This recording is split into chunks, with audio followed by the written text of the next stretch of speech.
మహాదేవుడును మన రక్షకుడు అయిన యేసుక్రీస్తు వారి అతి శ్రేష్టమైన పరిశుద్ధమైన నామంలో ఉదయకాల మన్నా అనే చక్కని కార్యక్రమాన్ని చూస్తున్న మీ అందరికీ నిండు హృదయంతో వందనాలండి.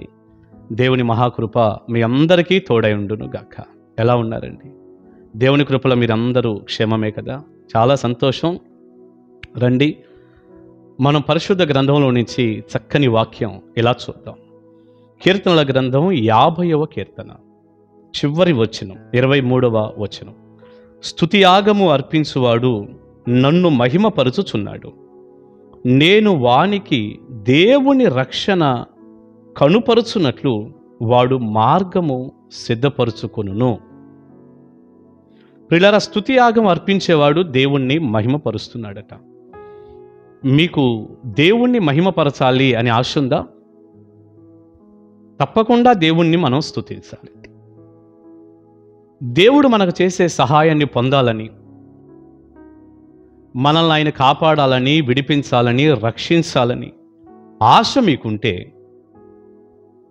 అలా దేవుడు మన జీవితాల్లో జరిగించున్నట్లుగా మార్గాన్ని మనం సిద్ధపరచుకోవాలి, ఆ మార్గాన్ని మనం ఏర్పాటు చేసుకోవాలి, దేవుడు కదిలి నా జీవితంలో గొప్ప కార్యాలు చేయాలి అనే ఆశ నీకుంటే, స్తుతించటం ఒక్కటే మనం చేయాల్సిన పని. మీరు స్తుతిస్తున్నారా? మీరంటారు, పాస్టర్ గారు మేము తప్పకుండా స్తుతిస్తున్నామండి, స్తుతించకుండా ఎలా ఉంటాము? ఏ విషయాలకు స్తుతిస్తున్నారు? దేవుడు ఎంత గొప్పవాడో అది తెలుసుకొని స్తుతిస్తున్నారా? మంచిది. మొదటిగా ఆ పనే చేయండి. దేవుడు ఎంత గొప్పవాడు, ఎంత మంచివాడు, బైబిల్లో దేవుడు ఏమై ఉన్నాడు, అవన్నీ కూడా ఆలోచిస్తూ వాటన్నిటిని బట్టి దేవుణ్ణి స్తుతిద్దాం. మంచిది. రెండవది, దేవుడు చేసిన మేలులను బట్టి స్తుతిస్తున్నారా? అది మంచిది. దేవుడు మనకి ఎన్నో కార్యాలు చేశాడు, ఎన్నో మేలులు చేశాడు. ఆ మేలులన్నిటిని కొరకు ప్రతిరోజు దేవునికి మనం వందనాలు చెప్పాలి, చెప్తూనే ఉండండి. కానీ రెండు దాటి దేవుడు ఏదైనా మన జీవితంలో కొన్ని కార్యాలు చేయకపోయినా, కొన్ని నష్టాలు వచ్చినా, కొన్ని ఇబ్బందులు ఏర్పడినా, అందులో కూడా మీరు దేవుణ్ణి స్తుతించగలుగుతున్నారా? ఇదే మన ముందున్న ప్రశ్న. మీరు పరీక్షల్లో పాస్ అయ్యారు, దేవుణ్ణి స్తుతించటంలో పెద్ద ఆశ్చర్యం ఏముంది? పరీక్షల్లో తప్పారు, అయినా కూడా దేవుణ్ణి స్తుతించాలి. మీకు ఒక అనారోగ్యం వచ్చింది, అయినా కూడా ఈ అనారోగ్యాన్ని బట్టి మీకు వందనాలు ప్రభువా అని చెప్పాలి. మీరేదో ఆర్థికంగా నష్టపోయారు, ప్రభువా నీ స్తోత్రం అని చెప్పాలి. పిల్లలు మారలా, భర్త మారలా, వారు చెడిపోయిన స్థితిలో ఉన్నారు, వారిని బట్టి మీకు వందనాలయ్యా అని చెప్పాలి. బైబిల్ అదే చెప్పింది. మీ జీవితంలో ఏదైనా జరగనివ్వండి, ఏ నష్టమైనా, ఏ కష్టమైనా సరే, మీరు దేవుణ్ణి స్తుతిస్తూనే ఉండాలి. అలా స్తుతిస్తే దేవుడు మనల్ని రక్షించడానికి, కార్యం చేయటానికి మనమే మార్గాన్ని సిద్ధపరచుకుంటున్నాము అని బైబిల్ గ్రంథం మనకి తెలియచేస్తుంది. మీకు అమెరికాలో జరిగినటువంటి ఒక సంఘటన చెప్పి ప్రార్థన చేస్తాను. ప్రియులారా, ఇప్పుడు నేను చెప్పబోయే ఈ సంఘటన అండి, సౌత్ కొరియాలో గొప్ప దైవ సేవకులుగా పిలువబడిన ఒక దైవజనులు, నాకెంతో ఇష్టమైనటువంటి సేవకులు పాల్ యాంగిచో గారు, వారి బుక్ నేను చదువుతున్నప్పుడు ఈ సాక్ష్యాన్ని ఆ దైవజనుడు రాశాడు. అందులో ఏముందంటే, అమెరికాలో ఒక వ్యక్తికి 40 సంవత్సరాల వయసు ఉందట. అతను చేసినటువంటి ఒక చిన్న పొరపాటుకి, ఏదో కొంత తప్పుకి అతనికి 50 సంవత్సరాల జైలు శిక్ష పడిందట. 50 సంవత్సరాల జైలు శిక్ష అతనికి పడింది, జైల్లో పెట్టేశారు. ఇక ఈ వ్యక్తి వయసు 40 ఏళ్ళు ప్లస్ 50 సంవత్సరాల జైలు శిక్ష, మొత్తం 90 ఏళ్ళు. ఇంకెందుకు బ్రతుకుతాడు ఆయన? ఇంకెలా బయటకు వస్తాడు?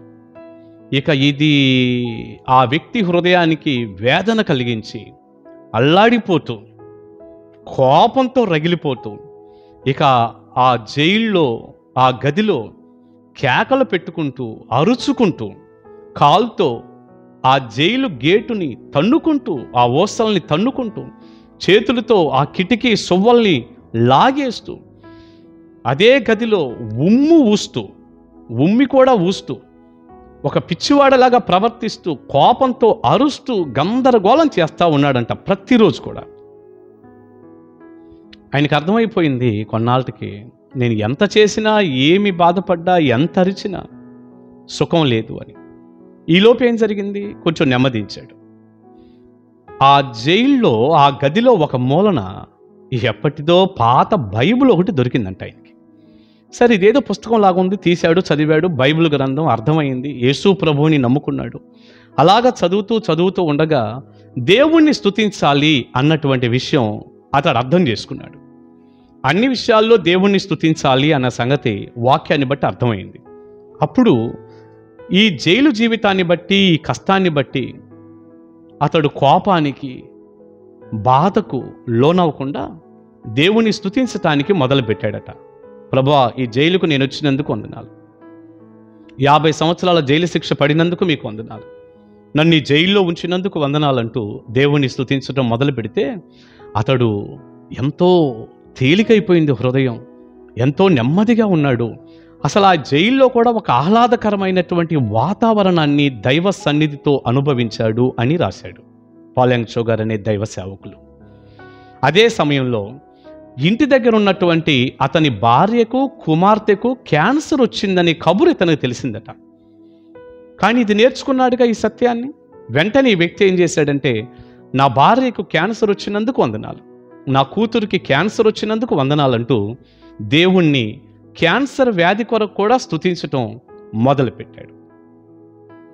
అలా స్తుతిస్తూ ఉండగా కొద్ది రోజులకి, కొన్నాళ్ళకి మరలా ఇంటి దగ్గర నుంచి ఒక కబురు, నీ భార్యకు, కుమార్తెకు పూర్తిగా క్యాన్సర్ తగ్గిపోయింది, వారిద్దరూ కూడా ఆరోగ్యవంతులుగా ఉన్నారు అని.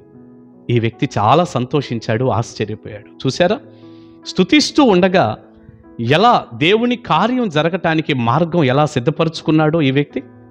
స్వస్థత వచ్చేసింది.